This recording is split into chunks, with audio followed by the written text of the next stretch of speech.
Hello YouTube, Damo underscore 23 here, and welcome back to another episode of Better Than Ange Postecoglou. Today, in episode number 11, it is the one and it is the only FA Cup final.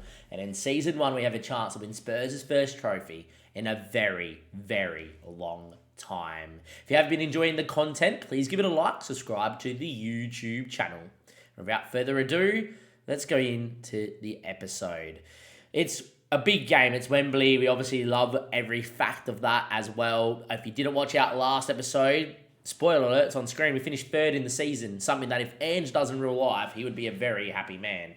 I really think that me and Ange are going to go toe for toe for the season. And maybe we've predicted the future. Spurs will continue their good run of form, but eventually lose out to Man City Liverpool title race, which I think will happen in real life. And Arsenal and United, maybe not United, but Arsenal and Newcastle will just not quite get there. With that being said, the game is predicted Chelsea in 11th, which seems realistic. We're in a really good spot, and I really think we can do one over Liverpool today, and Jurgen and the boys I support, as you can see behind me.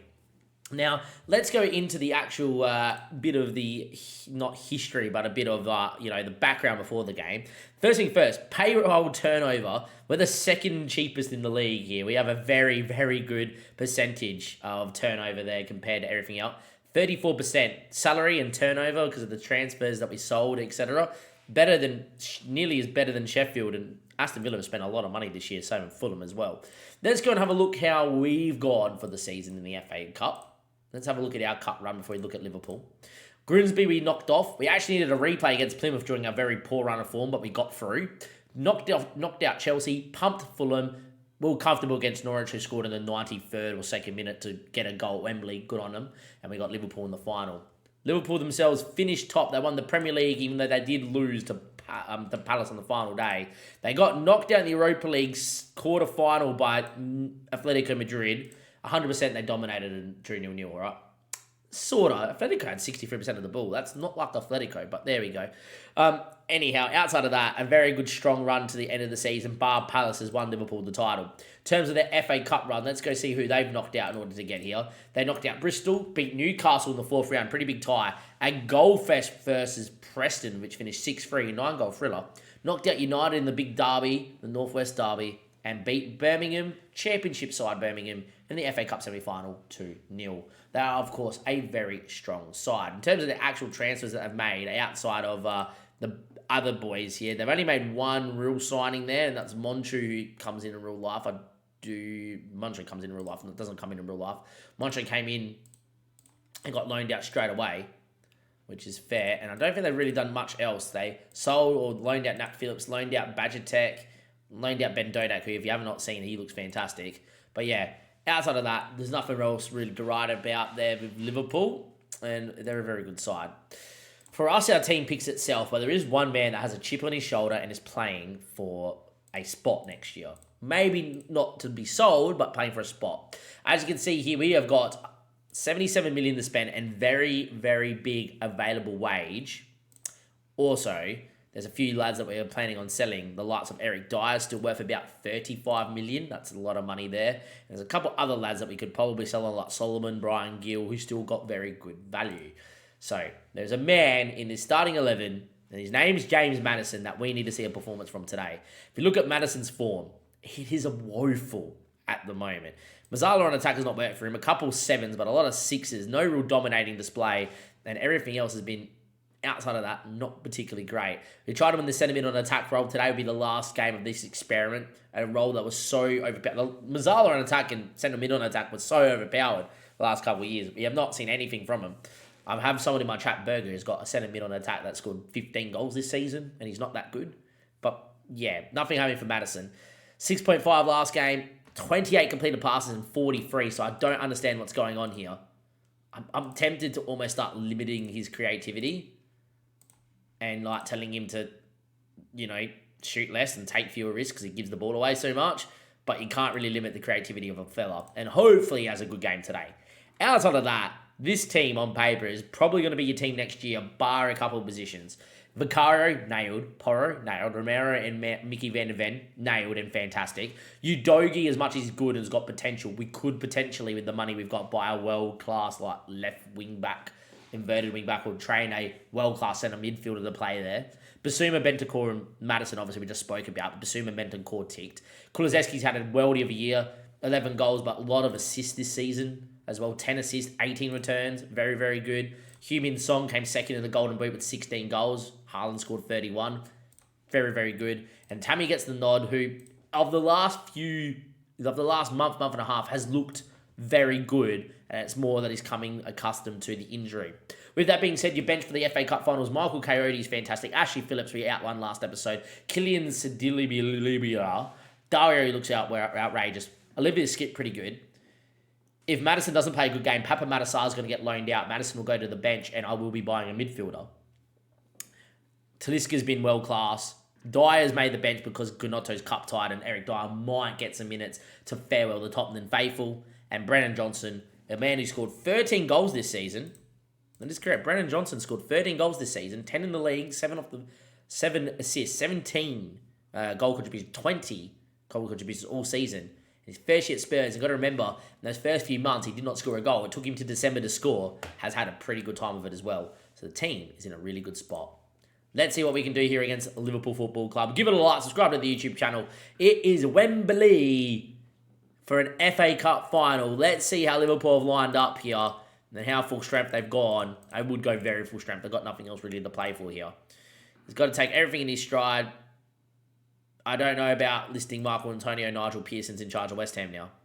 And let's see what we can do. Liverpool lining up with Alisson, Trent, Gomez, Robbo, Van Dijk, Endo, McAllister, Szoboszlai, Diaz, Salah, and I believe it was Cody Gakpo up front, which makes a lot of sense. In real life, Klopp prefers Gakpo in the bigger games for the press, even though everyone believes Darwin's our best number 9, and in real life should see Darwin start the next few weeks for your fantasy Premier League team, so keep an eye on that. Let's get into it though. It is time to go. Liverpool 0, Spurs 0. It's a throw-in for Pedro Porro. We did not need possession against Man City last episode. We won with 37% of the ball. Bentancur in the box. Cuts one. Becker will claim as it fizzed into the 6-yard box. No runners get on it. Maybe Liverpool now can go down the other end and create, or Becker will go long. Becker does go long. Looking for Diaz. Luis Diaz flicks on the Cody Gakpo. Mickey Van der Ven wins a tackle, falls back to Diaz and hits, and it's just over the bar. That would have been a very weird way to concede Liverpool with a long ball and a flick on, but it is still 0-0. Much better for us, though. We're getting on the ball now, 56% possession. That's a positive. Hopefully we can find a couple of attacking moments as well to go along with this. If you look at the match momentum, we're starting to eke out a little bit in this game. If you remember back to the last league game, Liverpool led 3-2 at halftime before we won 5-3 in a thriller, in a game we were the better side in. But Van der Ven finds Basuma. He looks into Bentancur, finds Dejan Kulusevski. He looks straight away for Tammy. That's probably not the play, but it is what it is. Endo now finds Joe Gomez into Szoboszlai. Mohamed Salah inside the Endo. Good movement from Liverpool. Ball to Diaz. Flicked on again from Luis Diaz. Luis Diaz has won 2 flick-ons. Gakpo misses, and it's going to be 0-0. Move gets stuck in. Not on a final, not for sure. Salah looks legless. Maybe we've put one on Salah. That's nice. Not that I want anything bad to happen to Salah being a Liverpool fan, but there we are. At half-time, it's definitely not been a classic. It's been cagey. It's been tight. It's been tense. We've only had one shot. And there we go. It was one shot. We've just had 4 shots out of nowhere. It was one shot until the last couple of minutes there, so we must have had something happen. Here we go. A very cagey game. I don't particularly want to change too much here, considering how cagey it is, because the longer it stays 0-0, the better it is probably for us. Robertson with a throw-in for McAllister. In towards Diaz. Romero's fouled his man. That's a penalty. Wow, not given. Romero should be getting sent off, and it should be a pen. Instead, it's not. Vicario, got to go short here. Goes long. Tammy's a big boy, though. Win the header. Does. Madison needs something. Heung-min Son still going down the line. Can he find a cutback? Tammy Abraham, it's blocked. It's hit the post, and it's come out. The effort cannoned off Trent, and it's hit the post, and it's come back out. We're a whisker away from taking a lead in the FA Cup final. 63 minutes played. It's not been a classic, let's be honest. Tammy's had a stinker. Brennan Johnson has scored goals. In he comes. Kulusevski's not had the game. Talisca is going to come in. Inside forward on support. He has created and scored goals from that role all season. Has been the super sub of dreams. Van de Ven. Into Udogie. Benton Core. Back to Udogie. Son's feet is there. Good touch. Need to keep it. Invite the pressure and keep the ball. Udogie and Van de Ven link up again. Very well done from us. Finds Romero. Great ball to open up the space. And now Porro beats the press. And here comes Spurs again. Talisca off the bench. Driving. Cuts it. Brennan Johnson. We lead 1-0 in the FA Cup final in the 70th minute. And what a goal it was. From coast to coast to build out from the back. Find space. Invite the press. And off we went.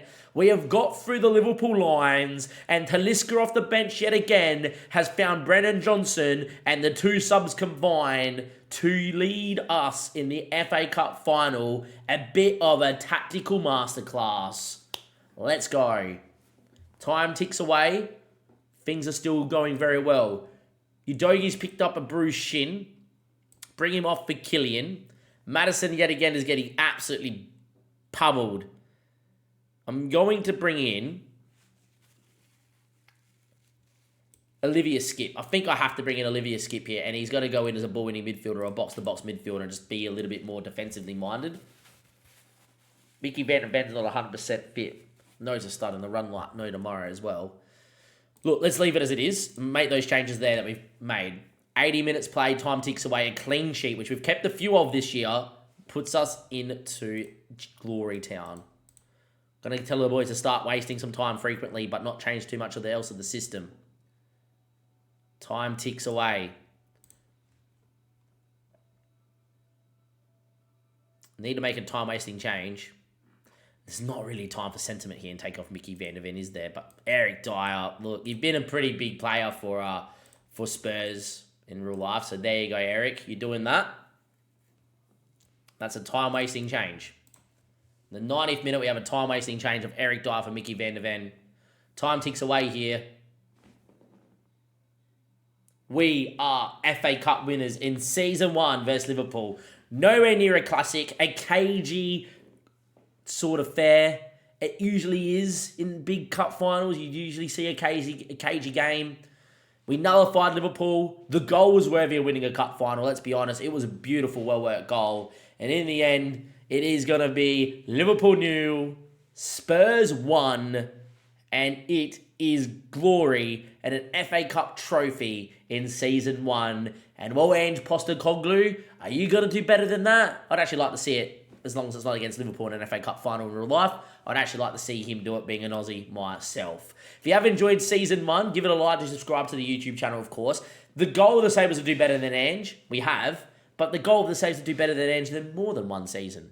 We have to win these guys a trophy, a Premier League trophy. We have to get them into Europe and become a bit of a, get them back to a Champions League final. Can we do that over the next few seasons before we get into the main save?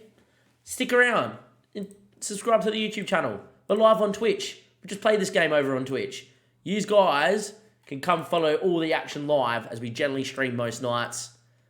And without further ado, thank you for watching. We're champions of England in an FA Cup sense. See you guys next time. Thank you and goodbye.